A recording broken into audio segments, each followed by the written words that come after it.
Imagine in 2023 you are living in a so-called first world country where police are dictating how to talk, how to act, how to react. Unfortunately, this is not at all imaginary. It is a more harsh reality of the Western world, especially in Germany. It is the ultimate social illness in Germany, where you can barely see any open debate about apartheid, settler colonial regime.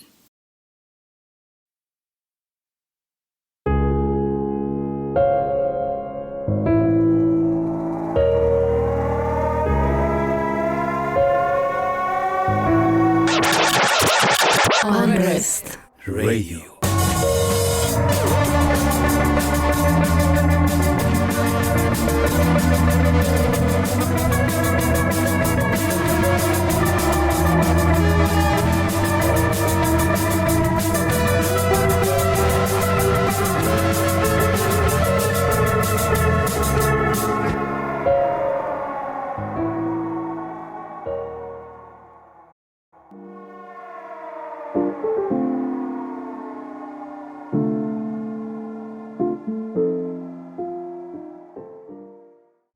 Welcome to episode 10.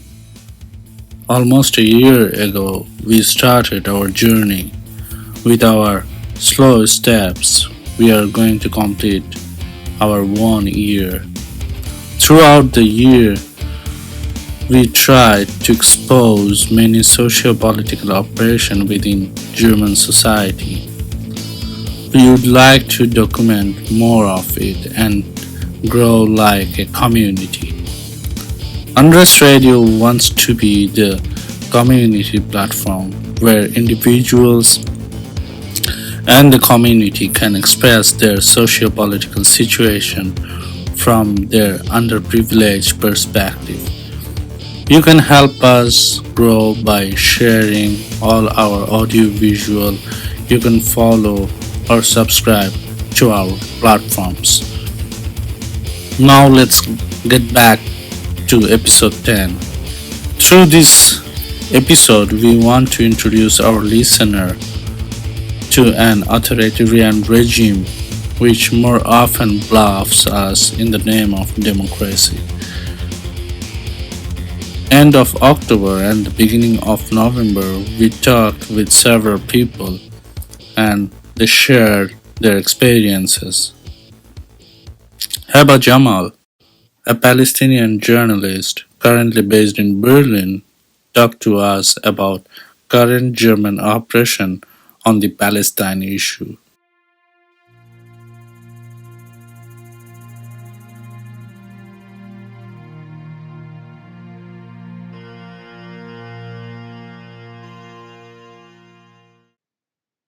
Sure. I've been documenting anti-Palestinian repression here for the last 2 years or so. So I've been, there are so many things that you could write about in terms of anti-Palestinian, suppression of human rights, of civil rights that have been going on for decades and decades in this country. But after October 7th, I definitely, and again, I have only been living here for like 2.5 years now, 3 years. But in those 3 years, this is the most staunchly, anti-democratic, authoritarian, actions that, have been taking place. I haven't seen anything like that since, for years now. And I think October 7th is a turning point for Germany. And I think it's because it is threatening their memory culture and it is threatening their, the solid foundation they have with the state of Israel, where their whole world now sees this country as genocidal. The ongoing genocide of the Palestinian people is being supported by the German government, by the French government, by the UK government, and the US. No other country in the world is as staunchly pro-Israel as these, four Western European powers. And so I feel to silence dissent, they have taken extraordinary measures that, I haven't seen other countries resort to in this degree. Sure. So, I mean, at the very beginning, Chancellor Olaf Scholz, very, vehemently opposed, very vehemently opposed anti-Israel demonstrations and said there would be a blanket ban on them in Berlin. Now we've seen a few protests take place, but at the very beginning, we've seen, not just the protest bans, but the detainment and brutal assaults of Palestinians, who want to express their grief and their anger. What we've seen is the racial profiling, as Berlin police would situate themselves on, Arab streets in Neukölln and Zonenallee, in particular, looking for Arab young men who could potentially go to a protest or potentially express anti-Israel sentiment. This is racial profiling to a degree I have not, seen. I've lived in New York City post 9/11 my whole life, and I haven't seen this level of frisking and racial profiling as I have in Germany. And then he officially banned the pro-Palestinian organization Samidun.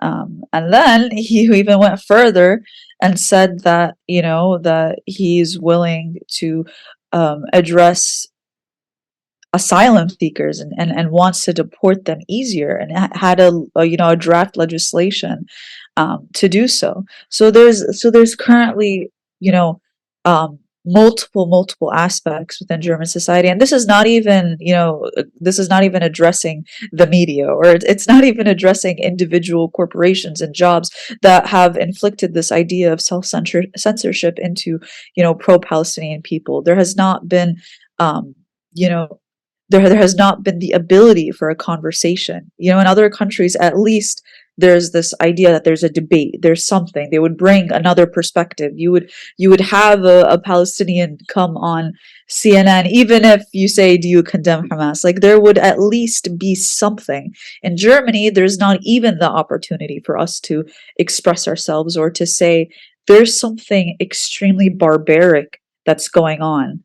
And it didn't just take place on October 7th. It took place every single day since. Hundreds of Palestinians have died, and now I don't even know the number. It's over 9,000 that were killed. And every day I'm just more blown away about the barbarity of the Israeli state and how it is consistently being defended by the German government. There have been multiple, historians and academics that have tackled, this monumental topic. I think, you know, um, I mean, you could go back decades and decades. You can go back, like, I don't know, post World War II, and talk about the relationship between Germany and Israel. But I want to specifically go to 2008, when Angela Merkel specifically said that Israel's national security is Germany's reason of state. This sentence, I think, set the stage for years and years of Germany situating their foreign policy as vehemently pro-Israel, despite whatever they do, even though they're against illegal settlements. But that has never been a red line for them. That has never led to a lack of military aid. It has never led to, staunch criticism by the German government. It has never even led to defending its own citizens when it comes to, them being brutally murdered or violated by the German state. I specifically remember in 2014, where the German family, the Kilani family, was killed in an Israeli airstrike, and their son, who is a German citizen living in Germany, I'm sorry, did not even receive a single phone call, even though he advocated for his family, for his father and his half siblings that were killed and murdered in Gaza. And there was absolutely no sort of consolation by the German government in that regard. And that's just a tiny example of the, of the situation that we find ourselves in Germany, where, it is entirely difficult to question or to criticize the state of Israel without being slandered as anti-Semitic. And I feel like I could go on and on. I think this anti-Semitism discourse in particular, the idea that you need to, that Germany needs to distance itself vehemently from anti-Semitism, which is in theory a great, concept. But Palestinians have become their scapegoat, where in order to escape the guilt of their anti-Semitic fascist past, they have to therefore silence and censor and sideline and you know, uh, have to inflict state violence on its Palestinian population, which, by the way, is the largest Palestinian diaspora outside of the Middle East and South America. So, um, yeah, it does a lot in order to appease its, right wing Israeli allies. Well, a few things. I think, for example, anti-Zionist Jews who live in Germany, they are seen as like a fringe within German society and the German state, where their opinions, are obviously not taken into consideration. But I think a few things. First off, um, when it comes to anti-Semitism discourse, the German government will talk about the Holocaust as if it is their possession, as if it's something that they're the only ones that can reflect and interpret, can interpret and talk about. So when anti-Zionist Jews try to say, hey, like, I disagree with your stance on Israel, and I am a Jewish person, I am allowed to have a different opinion than the state of Israel, than a foreign country. The German state, and Felix Klein has responded about this in the past. It's, our I have to find the exact quote, but the Holocaust memory is ours, or something like that. It's as if it's seen as something prideful.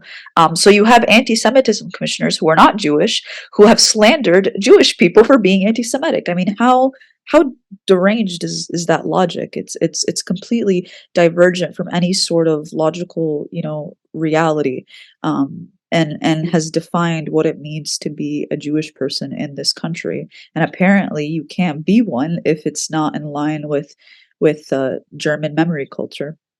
And then the second thing I wanted to say is I wanted to kind of push back a little bit on, like, oh, there's a lot of leftist organizations in Germany trying to be pro-Palestinian. I don't think so. I think there are a few who really try to do great work, and they're mostly migrants, POC, and people who are vulnerable in general. But the leftist culture in Germany, I wouldn't even describe any of them actually as pro-Palestinian. As we've seen, Fridays for Future International took a pro-Palestinian stance, saying that they're against genocide.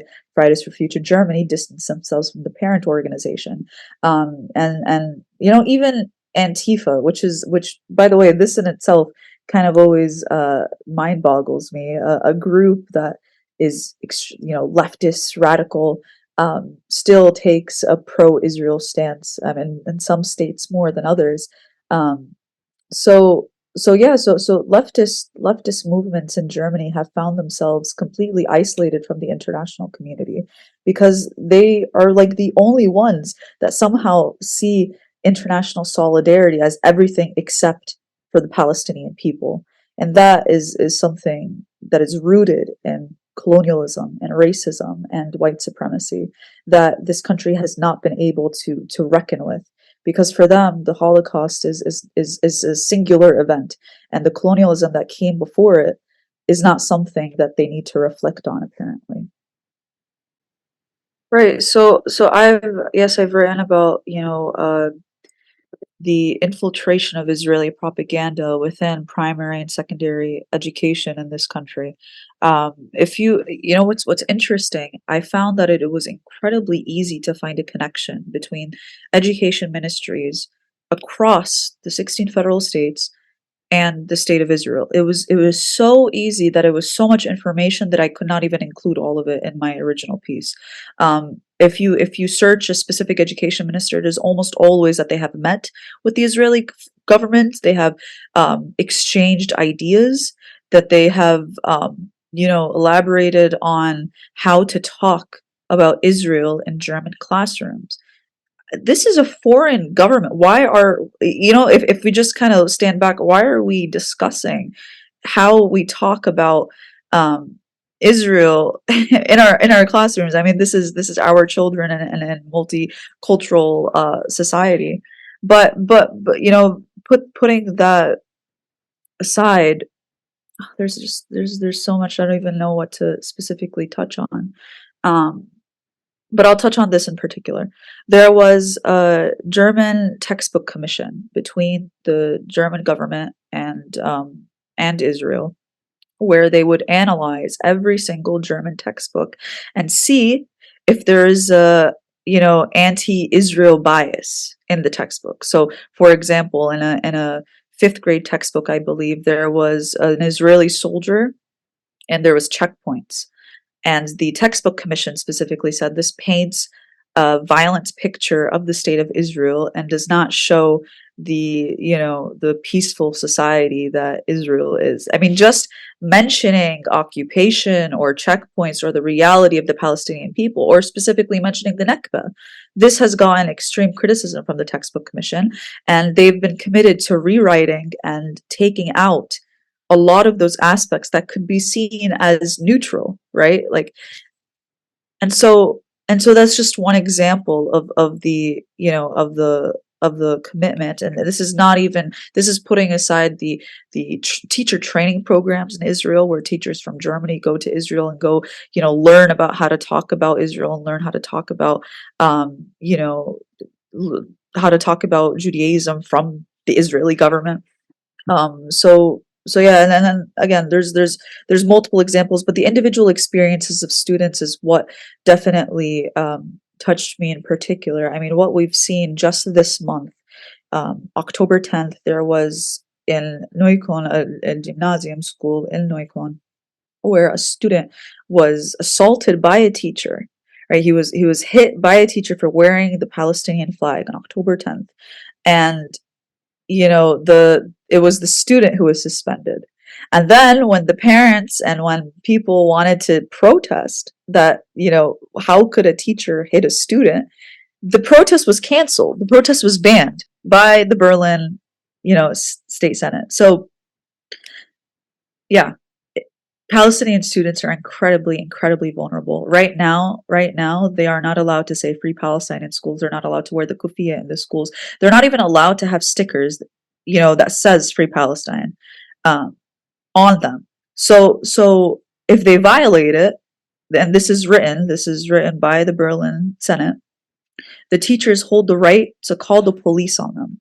So this is the situation that our students find themselves in. They are incredibly vulnerable. They don't have advocates for them, and they don't have alternatives. Um, yeah. In 2021, seven Palestinian Arab journalists from Deutsche Welle were fired for having, semi pro Palestinian posts on their social media. And they were fired under the premise that they were anti Semitic. And this came after a German journalist, slandering Deutsche Welle, saying that they have anti Semites in their newsroom. And then these people were just let go.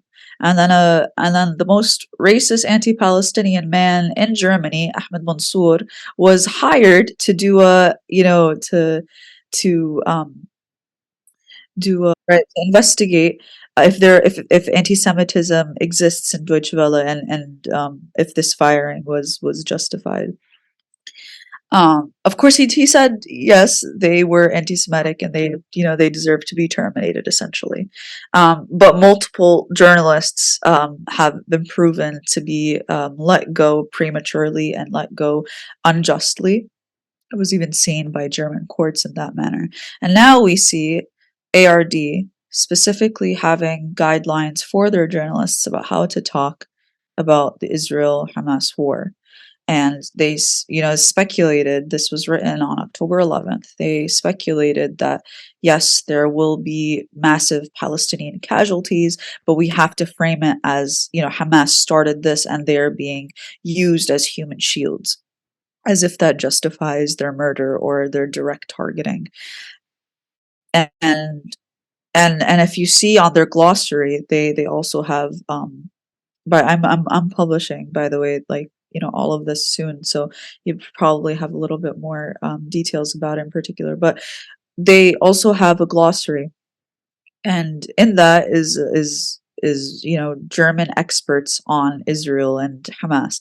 Not a single person is Palestinian. Not a single person is a Palestinian expert. Like, something related to the Palestinian people is completely omitted. By ARD. Obviously, also within the glossary, that BDS is anti-Semitic, and that the concept of like Palestinian right of return delegitimizes the state of Israel, and therefore it is also anti-Semitic. And these are all like examples of how journalists in Germany are being told to depict the Palestinian people.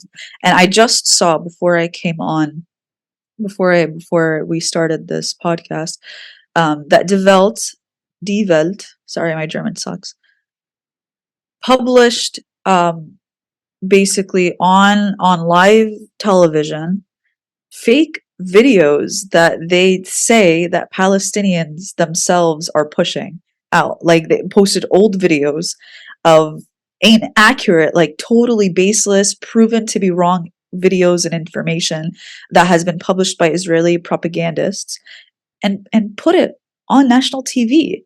Like, there was an example of an individual. He's a journalist, and there was a side by side video of someone who looks like him on a stretcher.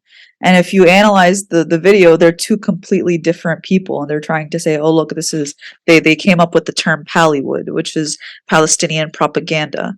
And that the videos that we're seeing, they're inferring that the videos that we're seeing coming out of Gaza are in fact, manufactured, because apparently you can manufacture the deaths of thousands of people, according to the German media. So they're allowed to say things that are just wrong. They're allowed to say things that are just, completely based on what the Israeli government says. And there's no pushback, because if you push back, you're also seen as anti-Semitic and will get fired, or, worse. I think every Palestinian right now, and I think it is especially hard because, my husband and I, we have family in Gaza right now. So, like, his whole extended family, his grandparents, his uncles and aunts and cousins, all live there. And I had the absolute pleasure of visiting Gaza last year, where I got to meet all of them and absolutely fell in love with every single one of them. And my son swam in Gaza's beach, and it was a completely life-changing experience for me, where I got to see the place that everyone is so terrified of. And it is such a beautiful, joyous, happy place, despite the amount of violence that these people have seen in their lifetime. And so the reality is, if you are Palestinian, and especially if you are, are from Gaza, the pain is insurmountable, I think. But like, we also just don't have a choice. I mean, Palestinians there are videotaping carnage and videotaping the death of their children.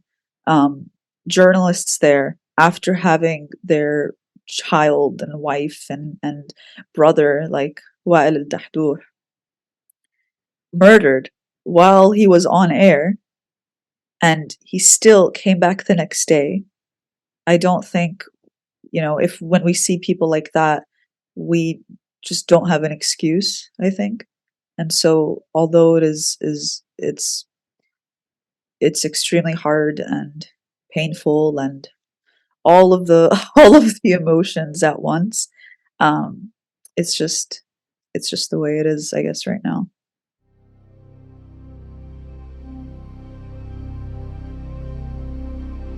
We came to know many important factors that are lying within German society and its nearer historical context. But we also wanted to dig down who are witnessing and directly facing the horror oppression. Why is it horror? Because even a child is not out of the authoritarian targets.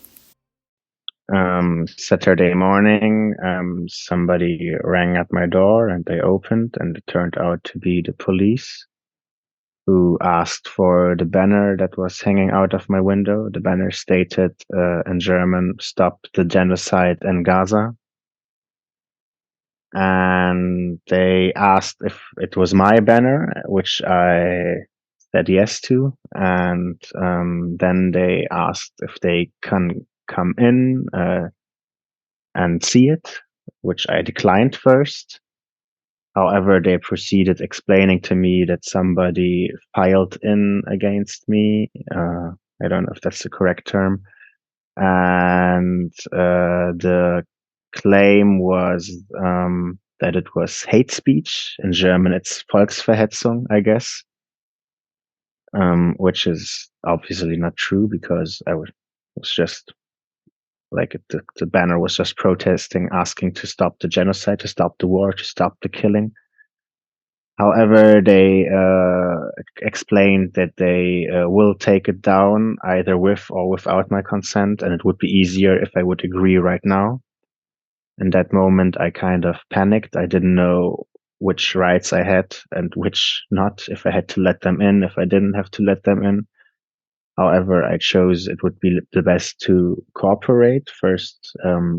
Like we had a little discussion in the kitchen, not in my room. I didn't let them into my room at first, where they continued to explain me which crime this was. And they also gave me the chance to explain my point of view. And later on, they made me put off that thing, put off the banner. It was around in the morning, maybe 9:15, and I was just about to leave my apartment for the demonstration in Duisburg. Around that time, I wanted to leave.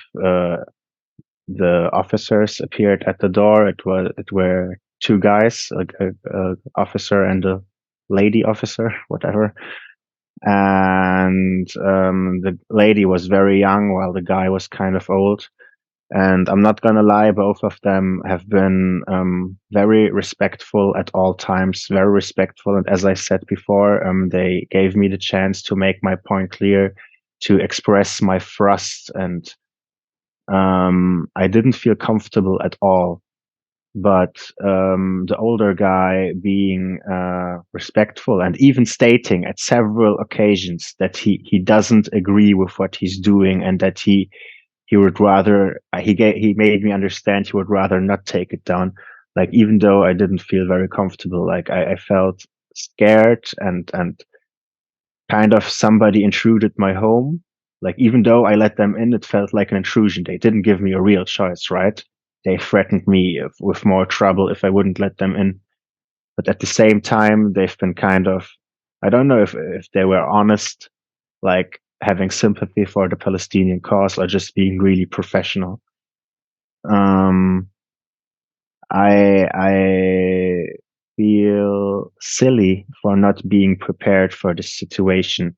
And this is something I want to emphasize, because everyone who takes action in such things, who takes action in protests that are criminalized right now. I'm not going to say that are illegal, because what I did is not illegal. I just expressed my opinion. But in things and in actions that are being criminalized by the state, by the police, everyone should be aware in advance of what could happen and how to react. What are your rights, what you have to do, and what you don't have to do. To that day, to right till now, I'm not even sure if I had to let them in or not. I didn't manage to find that out. And I also don't know what consequences I'm going to face, which is also kind of frightening. I'm pretty sure it's going to be a lawsuit for hate speech, which hopefully is going to end in nothing. But only the fact that I get criminalized for stating the truth, for expressing my opinion, is a rough experience. I was shaken, like, till yesterday night, till today. Like, I couldn't think about anything else. How much, like, I don't know why, but I strongly blame myself for not being prepared well enough, for not being able to handle the situation. I could have known that they're going to persecute me because of the situation in general that we are facing here in Germany regarding the whole issue. How Palestinians are being dehumanized, how their sympathizers are being criminalized, how they're not even mentioning anymore the deaths, the thousands of deaths in Gaza, so they can claim there's no genocide happening. All of this was something I couldn't think about in that situation. In that situation, I just felt like stripped of all of my powers and abilities. Like I was not ready for this. I didn't expect them to show up in the morning. I didn't expect them to be right at my door. Like I live in the fourth floor in an apartment, and they didn't ring downstairs and said, "Hello, here's the police." Like they were upstairs already, where a neighbor would ask for, I don't know, sugar or salt. This is what I thought would be coming if somebody rings that bell. And yeah, as I mentioned before, they gave me time to express my feelings, which I also did. But on the other hand, they were very persistent about what they're doing and how this is going to end up by them taking the banner down or me doing it myself. I rather did it myself because I don't know, I felt more comfortable doing it because it's my stuff. In the end, they gave me something like a receipt that they took it. And the mail officer also informed me that I can call a number that is on the receipt to ask back for it and to how do you say in German? It's widersprechen. To object the taking the taking of the banner. So he kind of tried to help me out there. I felt it was a mixed situation, as you can see. It was a very, very mixed situation. I opened the door, I let them in, but still it wasn't a choice to let them in, right? I couldn't say no. I said, "Do I have to let you in?" And they said, "Well, it's going to be more complicated if you don't." They told me it's going to be a charge for hate speech. Like, I don't know if that ends up in a fine or nothing, but this isn't the first hate speech file case I'm in. Once, like years ago, I was attacked by a Nazi in a public bus here in Münster. He was spitting and insulting me, like he thought I was a Jew for some reason and called me nasty names. And I called the cops. And when the cops arrived, they registered everything. And 2 weeks later, I got a letter stating that I'm confronted with the charge of hate speech. And then, like 2 or 3 weeks later, another letter came that said the case is done. So this is not the first time. This is not the first time I'm confronted with such accusations, right? But remember, I was attacked, and I called the police and I told them this is a Nazi attacking me. This is why they accused me of hate speech for using the word Nazi. However, this is kind of the same case here. It's remembering me. It's like it's a different circumstances. It's a very different circumstance in which we're being criminalized for fighting the injustice happening in Palestine, but it's the same accusation, the same useless accusation they use to silence people. I was upset. I was raging because they didn't just took something that was mine, that was in my apartment. They also stripped me of the right to express my opinion in a so-called democracy, which they hold really high. Like they think their values stand above everything, but their values are not equal for anyone. I learned that day again. Like not everyone is the same in this country. Some people have rights and other people have more rights. And yeah, like people like us these days is the group with little rights. So They took something, and they took something movable, the banner, and they took something. I have to fight to get back something I cannot replace. I replaced the banner already. Like, I put a new banner the same day, but there, like, this feeling not being free anymore, not being free to express myself. I cannot replace that easily. No, they took the banner away. They took it as a piece of evidence to the police station and gave me a receipt in exchange. No, they gave me the receipt and told me I can call and ask how is it going, and ask if I can have it back. Like, if they also told me if I have a lawyer, I can even find out who filed the complaint, who made the complaint. So they gave me the receipt and informed me how to proceed with it. The receipt states what they took, the banner, and also states what was written on the banner, like, stop the genocide in Gaza, stop den Genozid in Gaza.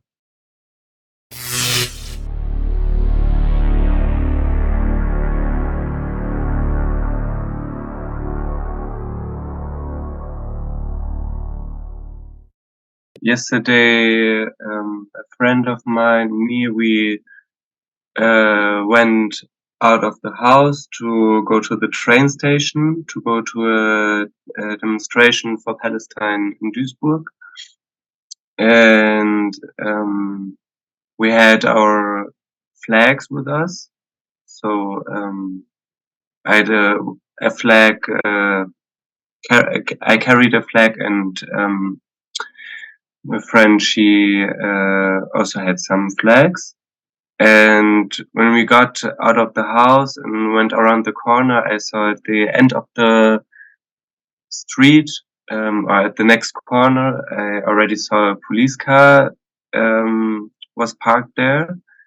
And I thought this was somehow strange because normally I never see a police car standing there.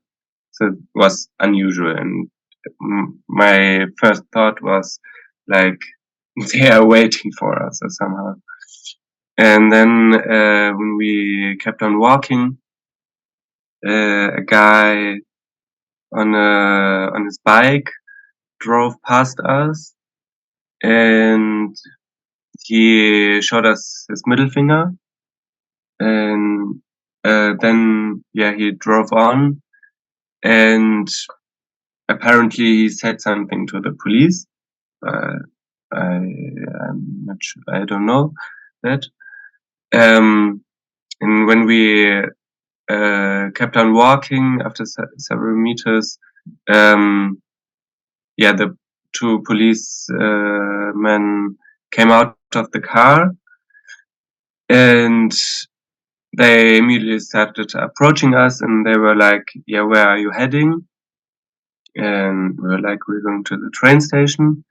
And they were like, "Yeah, we need to see your identity." And I was like, "Why? Why do you need to see our identity? Is there a problem? And is there any suspicion?" And they said like, "Yeah, there was the citizen who approached us, and yes, I don't remember the words, but it was like, it is not us who are approaching you, it's on behalf of this citizen." And we still didn't understand what was the problem. So like, we just have like, I don't know, under 10 minutes left till our train comes. And they were like, show us your identity, then it will be no problem. It will take a short time. And they also said, it is somehow suspicious, or it is unusual in these days to walk with a Palestine flag. So it's not it wouldn't be normal. But neither the flag is forbidden, nor were we were just two people, so it can't be labeled as a demonstration or something like that, because it's no gathering. In Germany, you have to be at least 3 people, so that it is a gathering or some kind of demonstration. And yeah, we just had like some minutes left, and so we gave them our passports, and they checked it, and then it took a long time, and we're like, yeah, we just have 3 minutes left, and then they gave us the identity cards back, and we had to run. And while we started running, they were like, have fun. They were like mocking us in a way. So it was very obvious that this was just discrimination, and they are just trying to intimidate people, or I don't know, just discriminate people who are showing solidarity with Palestine nowadays. Unfortunately, I can't tell you much about it because I don't know what this person said to the cops. And also we were so stressed. It was so little time that also we didn't want to discuss with them. We told them we don't understand what is going on. We're doing nothing wrong. Is there any suspicion? And then they just named these 2 things. First, that the citizen, like, told them there are 2 people, I don't know, suspicious people or something like that. And also that it would be unusual to walk with the Palestine flags in these days. So that they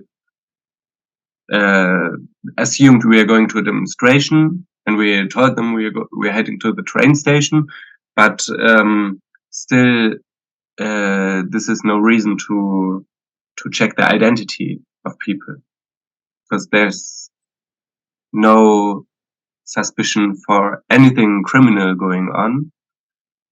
And so in my perception, it's very illegal what they did. Okay. Or like just profiling. They're profiling people showing solidarity with Palestine. Yes, so at the demonstration in Duisburg yesterday, there were maybe 1,000 people. And the police filed some complaints against different people because of forbidden speeches or forbidden words or forbidden sentences that were written on their posters, for example. And I witnessed one case where a girl was taken from the police, like taken to the side, and she was filed a criminal complaint for incitement, Volksverhetzung, because on her poster it was written, "From the river to the sea, Palestine will be free." And so when I saw this, I filmed the whole process, and first they were at the site of the demonstration, and they wanted to check her identity so they could file the complaint against her. And then I don't know if it was at the moment when they found out she was a minor, they took her to the police van so they could do like the paperwork there, and they had her identity card. And then they told her, normally your parents would have to pick you up, but in this case, so because we are so kind, we just call them. And so she had to give them the number and the names of her parents, and they called them, and I think they managed to get through to the father of the girl and informed him that his daughter like would be getting this complaint because of this poster. And yeah, this was in general, this was it. I was standing several meters away, so when I filmed, I didn't hear what they were talking in detail, so I mainly know the hard facts. And later, when the situation was already over, they had reached her parents, and before they gave her the identity card back, one police officer tried to explain what was the problem with the slogan "From the river to the sea, Palestine will be free," and talked about, yeah, this looks very much as if you would deny the Israel's right to exist. And yeah, start with this. And then I like stepped in, or I say, like, there's no legal term, there's no term in German law that is labeled right to existence for any state. It is just a political term. It's an invention by a political discourse, and this term exists just for Israel. It's no legal term. And this cop then got very angry because I said something, and he was like, "Why do you say something? And we already finished all this thing. You don't need to come here and interrupt." And was like getting very angry. And the girl told him no. He actually asked if he can stay here and support, so that it was okay. Yeah, so she got her identity card back, and all the time she was very, like, she was not emotional, or you couldn't see her emotions. And she was in a group of friends, and afterwards, when this was over, she was on the phone with her father or mother, I don't know. And then she was really upset, and she was crying, and yeah, said that she didn't know it was forbidden. And yeah, her mother told her not to participate in the demonstration anymore. So in this case, this intimidation, it worked, so that people are intimidated, so they don't use their right to demonstrate in public, which is a basic right, or should be a basic right in Germany. And yes, I told her she did nothing wrong. She is just telling the truth, and she should keep her chin up. But yeah, it was very sad to see that she was crying, and that yeah, the police were just responsible for making basically a child cry and filing a criminal complaint for something that is very far away from being anything criminal. This discussion is not ended here. In our next episode, Miss Iris Heffetz will discuss Germany's political approach on Palestine.